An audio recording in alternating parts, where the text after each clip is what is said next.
Hey there, it's July 4th, the evening of, and we got some drought conditions at the garden. We haven't had significant rain in several weeks, so I wanted to kind of just give a quick walkthrough and show some things, how they're looking.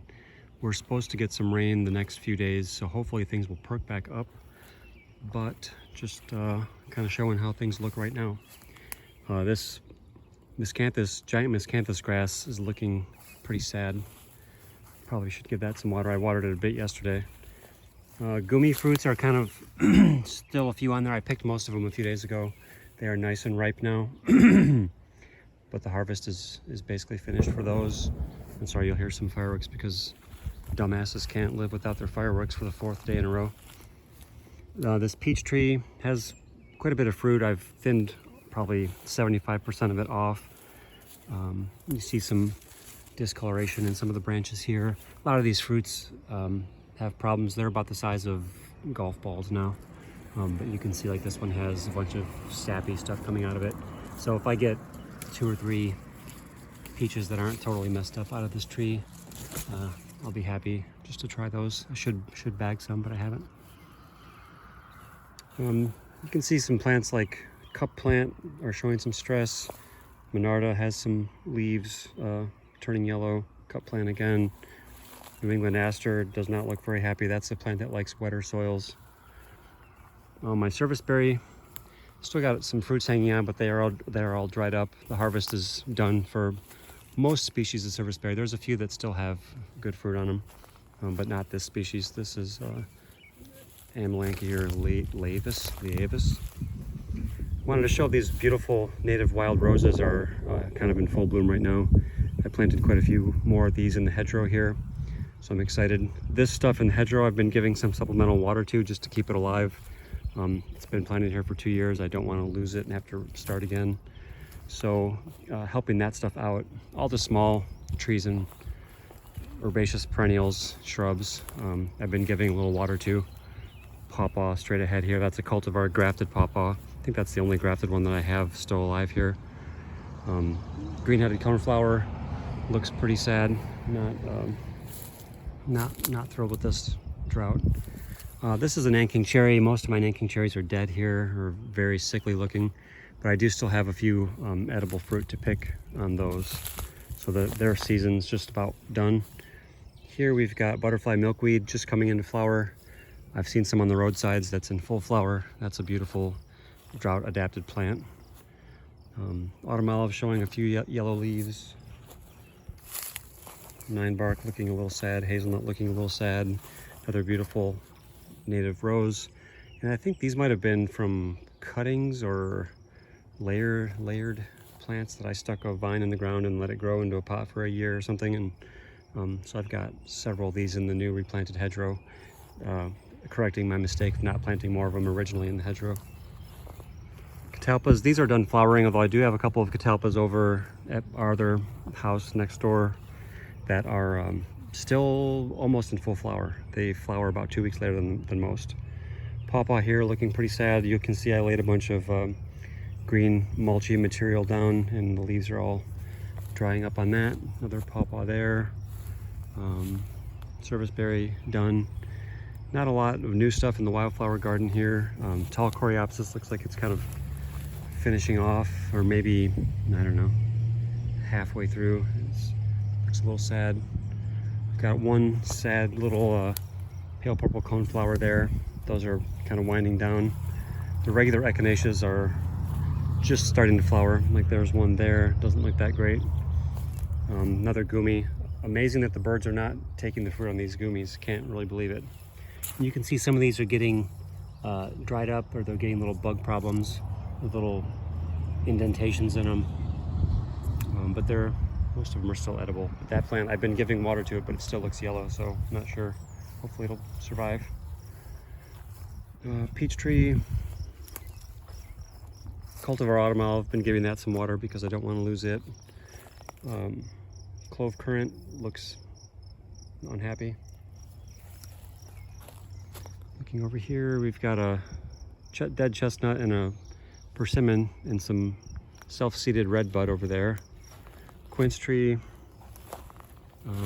The pods on this Siberian Pea Shrub are drying up. Now last time in my video I thought they were, but they were not quite there. But now they're not popping open yet, but they're just about to. They'll pop open and these little seeds will shoot out and they'll twist apart. And there's a pear tree behind that. It's got a pretty good fruit set on it. I've been thinning a few of those off. Chestnut here needs more light, although, oh yeah, it has a partner there, that tall one. This serviceberry tree, it's a running serviceberry from my friend Ray.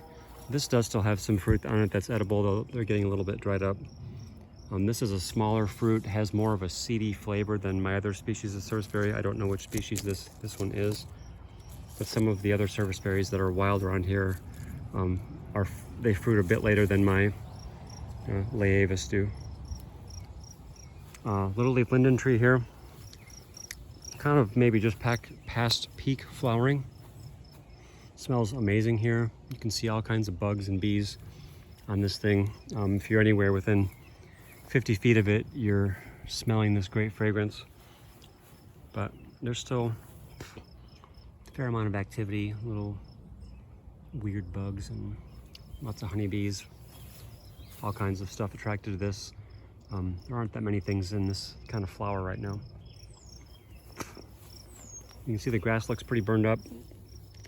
Have not done a little scything here and there, as little mowing as possible, but the grass looks pretty bad. And so do people's yards. Everybody's yards look like burned up straw. Monarda just about to flower. There's the odd Monarda open here or there. There's some back there. Daylilies are just kind of opening the last few days. Oregano here, just starting. Fall sunflower, I think that's called Heliopsis. Used to have it, I think it moved. It used to be over here and it kind of moved by itself. These apple trees have way too many fruits on them. I thinned off the ones that I could reach easily, but I don't know what's going to happen. I think they're going to lose. It's going to be a shitty crop. There's like 1,000+ apples on each one of these trees, but they can't possibly get to full size with the drought that we've had. So I don't know what's going to happen. Look over here, young peach tree, been giving that some supplemental water. There's another Carmine Gumi over there, been giving that some water, don't want to lose it. Self-seeded hazelnuts around here. I want to show you this magnificent, this is my nicest wild rose, and this is a real treat to observe when it's in flower in the daytime or the morning. Bees all over it. Not a very strong scent on these, very little, but the variation of the flowers, you know, you've got everything from almost pale white to pretty deep pink. And it's just a really nice, attractive thing in the hedgerow. It's sprawled around and gotten quite a bit bigger, moved around from its original spot because it will layer as it goes if you let it or encourage it. Got some groundnut vine climbing over here. This is a little fig tree. Chicago hardy fig has never had a ripe fruit in 12 years. I don't really have it in a warm enough microclimate, and I don't do anything special with it over the winter time. Seedling beds are doing okay. These persimmon babies look a little yellow. I need to either give them a shot of nitrogen or something. They look kind of almost chlorotic in spots. The seedling bed looks pretty good. I've been doing a bunch of work today. It's been really hot too, and my rainwater catchment is almost empty everywhere. Don't have a well here, don't have electricity, so I'm relying totally on rainwater. And so I've got some tanks. Some of these tanks have problems, you know, the valves and things in them are plastic, and plastic always fails after a time. So I've been trying to cobble some stuff together that will work, run some new gutters. The old gutters on these buildings, you know, the snow load in the wintertime here is serious, and that's a pretty, I think that's a 12 pitch or something. It's you know, 45-degree angle, and so the snow shears off, and it'll, over time, the weight of it will, if you have cheap gutters like I had, aluminum, they will, or maybe thin steel, they will bend off and just kind of stop working. So running new gutters on this. The old blocks that I'd put on, you know, the way this fascia was done here, it's at a 45-degree angle, so in order to get the gutter to hang properly, you've got to put blocks in to give it a straight plum surface to bear on. So the old ones were so shot that I've cut a bunch of new ones. And I've got so many carpenter bees, yeah, carpenter bees in here. There's holes everywhere. This is like their haven, this shed. It's my wildlife, my contribution to the local wildlife. So yeah, I'm gonna put this long gutter that I saved from a house that's about to be torn down, put that up there, have it going into this big tank here that's about 300 gallons. I also put a piece of that gutter on this building here. The little bit that doesn't have a gutter will come down and catch this elderberry, which likes extra water, but just going into that 60-gallon barrel for the time being. That'll be better than nothing. Elderberry is kind of wrapping up its flowering, setting some fruit, and this is self-fertile because there's no other elderberries flowering very near here. So it's not incredibly self-fertile. It's got some fruit on it, but not a outstanding amount. Maybe a half or a third of what it could have. So these beds, been watering these supplementally also because a lot of new shrubs and things in here that I've planted I want to keep alive. Wormwood's always happy and no matter how dry it gets. You can see, maybe you can see over there, things with a bunch of yellow leaves. Those are service berries that got terrible cedar apple rust this year. I'm not going to go all the way over there, but got some blueberries over there that are struggling in the drought. Some autumn olives showing some drought stress. American plum here with no fruit, I don't think. Sassafras doesn't seem too bothered. But yeah, look at how bad some of this cedar apple rust is on these things. It's just, I wonder if these plants will even come back next year. They're so bad with it. So wildflower wise, the lance-leaf coreopsis are kind of wrapping up, or they're sort of on their way out, but the brown-eyed Susans are cheerful, and those are always happy to bloom most of the summer. So that's good. Those are coming on now. Got some grafts to look at here. Did several grafts. Here's one. So this is all new growth from there. What is this? This is an Ayer's pear. This is also an Ayer's pear, whip and tongue. You can see it's about to burst through. Let me see if I can focus here. Come on. It's calloused up, okay. Now deer has come and browsed this off, which may be not too the worst thing. It's happened on several of my grafts, but that'll give this thing here some more time to heal. Instead of growing 4 feet tall, it'll put more energy into healing that graft. So I could come and clip some of these other branches off then to put more energy into the grafted bit. I was curious about this nice, probably 3 or 4 year old Catalpa tree here and why it never leafed out this year. And I was looking at it a little more closely and I noticed that it was totally girdled over the wintertime. Probably voles, possibly rabbits, don't know, but good reminder to protect your trees if there's something you care about. I've seen girdling on many species and it seems pretty random, so I'm glad it doesn't happen more often. Here's a Monarda fistulosa in flower. So I've not done much mowing. Don't want to. Hate mowing when I hate mowing in general, but I especially hate mowing when it's dry and dusty. It's just such a stupid waste of energy and time. That I do it as little as I have to, and I have not had tours here in a few weeks. Had a few people who were maybe going to come over, but hasn't panned out. Wild pea, pretty in full flower right now. A lot of bird song. I've been using this app I mentioned before, the Cornell application called Merlin, to identify birds because I really am not a birder. And I think so far in a few hours of recording, it's picked up over 60 species, and a lot of these species I'd never even heard of. So that is pretty cool to me. To know that there's more than just, a dozen or 2 species around here using this area. There's a chestnut tree in flower there. See a few more here in a second. The Dick Winkle chestnut, the grafted one, that one's done flowering. Here's my wildflower bed. Again, I've got one single pale purple coneflower. I'm not sure why those have faded, and there's only one in each of these beds. Tall coreopsis, about halfway through. Monarda just about to flower. Prairie dock has got its flowering stalks up, and those flowers are going to pop pretty soon. Maybe the first of the silphiums to flower. Cup plant has got a ways to go yet. Not seeing any flower action on that yet. A bunch of these weird aphid things that seem to favor cup plants. I see them on there pretty often. I don't really worry about it though. Cup plants are tough, and I've got plenty of them. Okay, so here we're getting back to some other chestnuts, and I showed these a week or two ago and on my walk.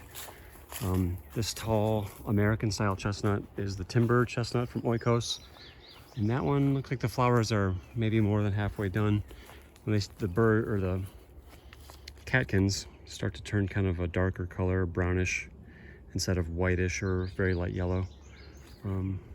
So that means they're about spent. See a lot of weird little bugs. If this will focus or not on these things. But again, they're wind pollinated, not bug pollinated. So here's a Chinkapin chestnut.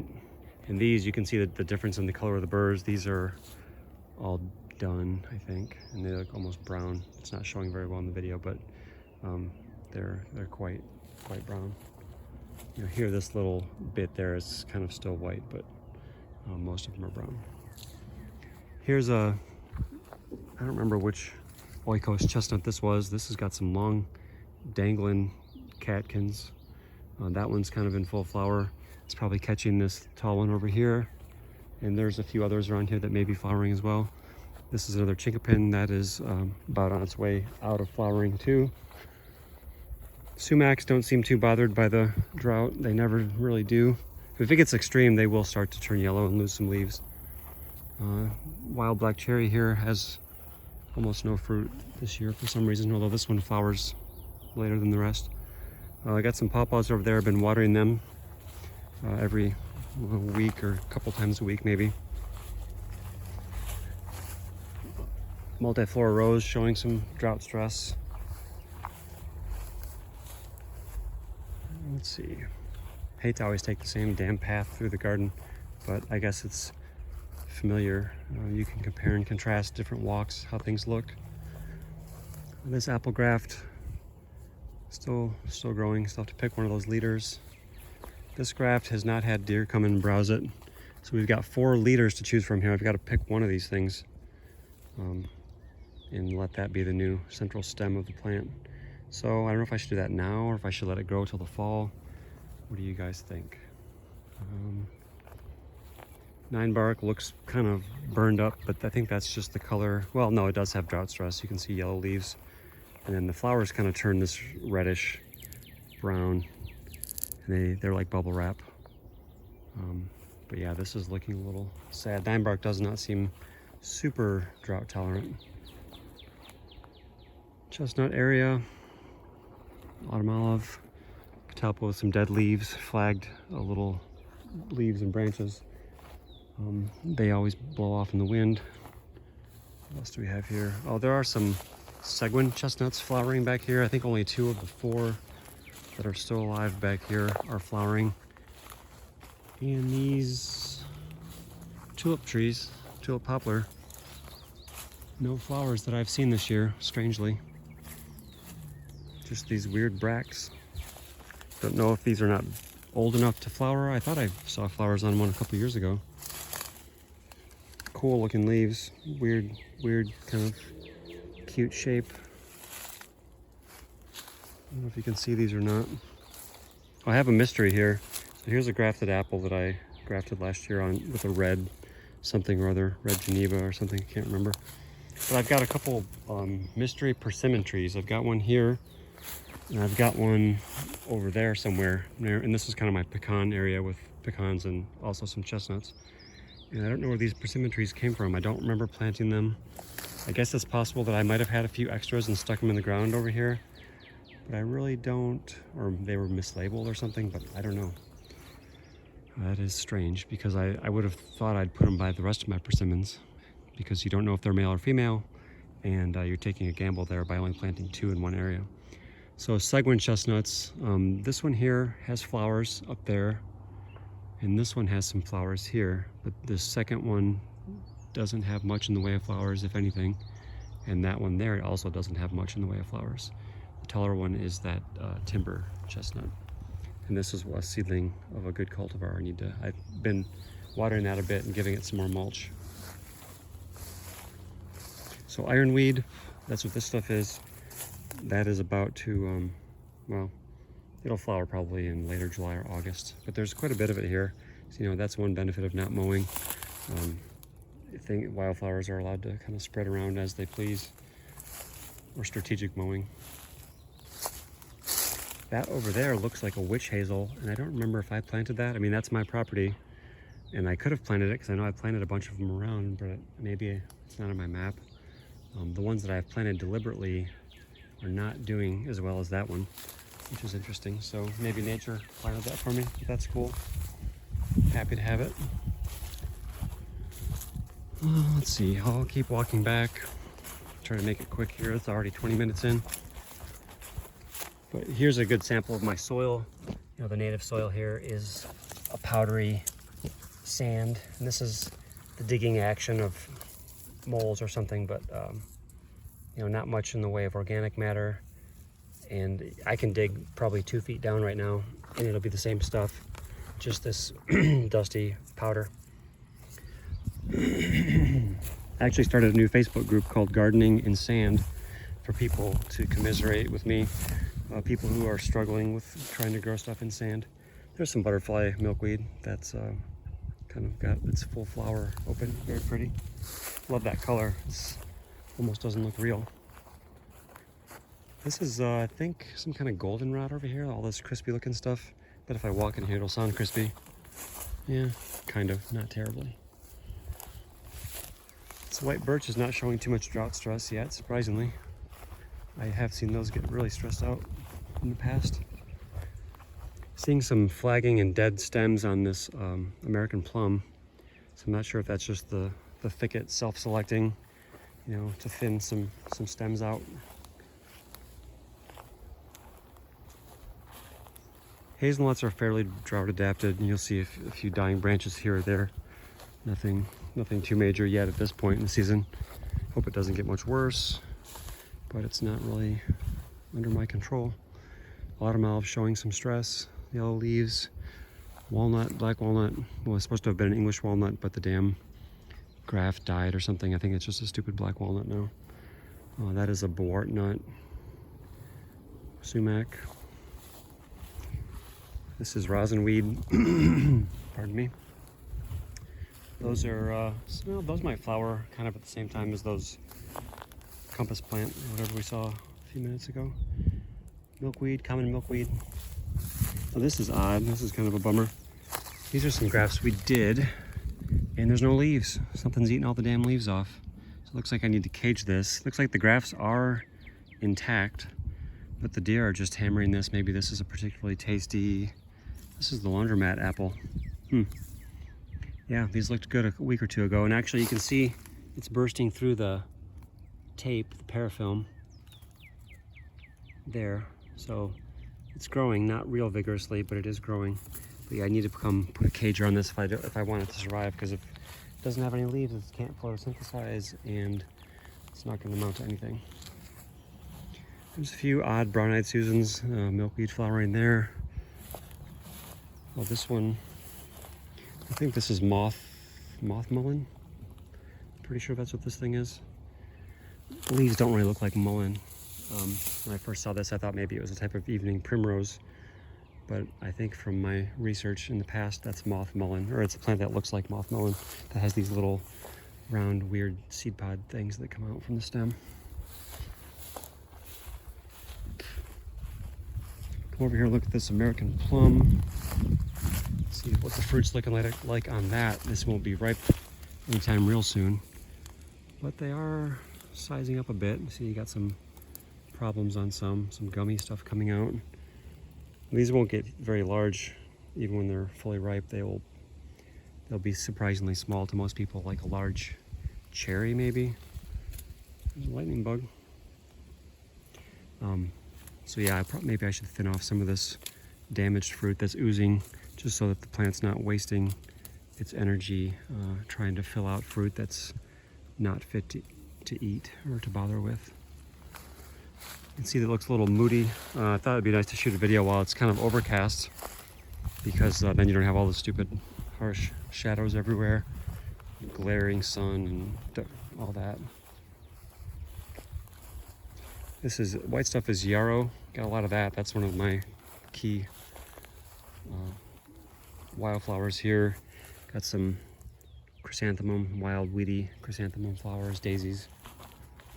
But yeah, Yarrow can hang pretty tough in these droughty soils. Brown-eyed Susan, got a couple of sunchokes surviving under this oak. And the little formations of what will become acorns at some point. I don't remember if this is a type of oak that has the acorns on the tree for 2 years or 1. I can't remember if it's a distinction between red and white oaks or how that works exactly. I should brush up on that, but I know there's one type of oak anyway that the acorns are held for 2 years to mature. Wild black cherry, not looking bad. That autumn olive looks very bad. That will probably die, I'm guessing, with that much stress on it. I've had a lot of autumn olives just up and die over the years, and that looks like a good candidate for that. There's 4 little oaks here. I planted 4 of them. They were on a sale. You bought 4 for a good price. So I planted 4. Oh, here's another beautiful wild rose. This one's never grown very big. But anyway, these oaks, I have to look at my map to tell you what they were. But they barely grew for years and years, and I'm surprised that all 4 of them are still alive, but I thought they were all 4 dead at one point, but they're just very slow growing. Probably been here for 10 years. There's another butterfly milkweed, more black-eyed Susan. I'd like to know what this plant is too. There's a hell of a lot of it in this garden. I think that maybe these are the same thing. This was a wildflower garden I planted probably 7-8 years ago. Never really amounted to much. It's just mostly grasses these days. In the early couple of years, it was all brown-eyed Susans. And now it's just grasses and then whatever that stuff is. Those spires, I guess they're what shook out of the mix and what could tolerate the droughts here. There's the remnants, seed pods forming on I think this is a white wild indigo. They got these cool little bean deals on them. This has probably been here for 10, 11 years too, and is not very big. So some plants, I've seen other people's pictures of those, and they're just like a shrub. So I'm amazed that they can get that big, but they just don't love it here. Persimmons looking, the leaves look kind of folded in half. That's a sign of drought, stress. Here's the Nan King Cherry. Let's see if there's a few little fruits on this. Yeah, there's a few. Nothing great. Even in a good year, Nan King Cherry fruits don't get very large. So this is like the size there. And they're pretty good. Not my favorite fruit, but they're pretty good. Pretty easy to grow. They just don't seem very long-lived here for me. So I keep planting more every few years. Hedgerow over here, another, let's show off these wild roses. There's an autumn olive with some real stress. Weird color leaves on that. Growing with a hazelnut that's got little nuts on it at this little tiny size. It's only about, a little more than knee high. But yeah, some of these are really precocious. You'll see mulch. I cut down a bunch of bamboo that was in my yard and used that as mulch for this hedgerow. I'll show some more of these cascading landscapes in miniature for my friend Mauve, aka Monica. But she commented in one of my videos about how these look like a Chinese landscape painting or something. These kind of undulating hills, which is cool because I don't have any elevation changes on this site. The whole length of this is probably almost 1,000 feet, and it doesn't really go up or down more than 2 or 3 feet probably in the whole 4 acres. So not really much I can do with elevation changes here. or making swales or anything to deal with water. I don't have water running off the surface ever anyway. Little riverbank grape. Riverbank grapes have edible leaves. The fox grapes have fuzzy leaves, and those you would not want to eat. Fox grapes are large, like a Concord grape. And I do have some of those sprawling around up by my shed if I remember to show them. The riverbank grapes are very small, very sour, but you can make juice out of them. I guess you can make jelly out of them. Wild roses flowering, pretty young age. A little stressed. So we have the potential to get an inch or more of rain. I really hope we get that much in total. It's spread out over a few days. Here's more of this bamboo mulch. But again, you can see, the soil here is great stuff. Actually, these fuzzy things, this is a type of clover. I think it's called rabbit's foot clover. And I don't know how much, it does not make very much biomass, but it's one of the only clovers that was here before I started planting clovers. And here's a little white clover. And I've overseeded tons of white clovers and red clovers and ladino clovers and aslake clovers, or all the different ones you can buy. Crimson clover, which is a annual or biennial, I can't remember, maybe annual. But they don't, there are a bunch of clovers in this right-of-way that I'm walking in, but they are all crispy. The white clovers are all crispy. Yeah, service berries, all the little fruits are dried up now. Hazelnuts are forming their burrs.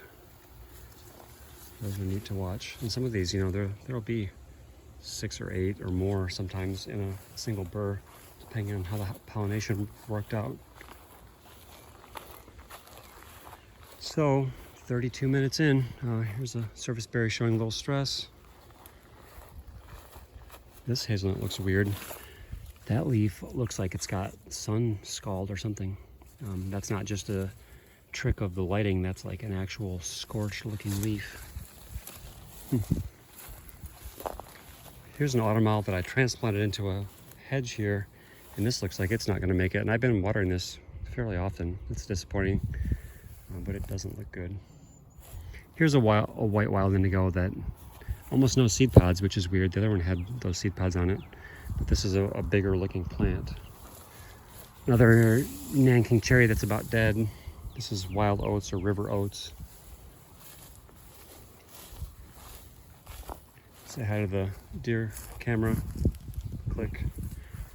This is some kind of cultivar grape growing on this. Now this has more of the fox grape genetics in it. It's got this yellower, little bit fuzzier leaf.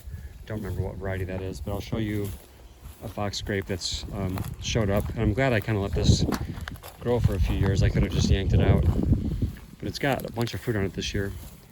So this could be a Concord seedling, because there was tons of Concord grape pulp dumped here for a year. Years ago when I first started this garden, that was a compost source for me. So we'll see if these are Concords or they're fox grapes. The fruit set is a little odd, but there's a lot of fruit on here, so that's cool to try. I'm excited to try it. See what it amounts to, if anything. Yeah, these leaves, these might be Concord, because Concord is not a pure straight species of fox grape. It's mixed with something else, and the fox grape has even fuzzier leaves. Here's another wild grape here. Yeah, this could be the same vine, I don't even know. But anyway, that's probably enough video. Thanks for watching. Sorry to bore you to tears. Wild black raspberries are in full fruiting right now, and I'm not going to walk all the way over to my good patch of those, but those and the yellow black raspberries are great. There's blackberries coming on too. So anyway, thanks for watching, and hope for some rain. Talk to you later.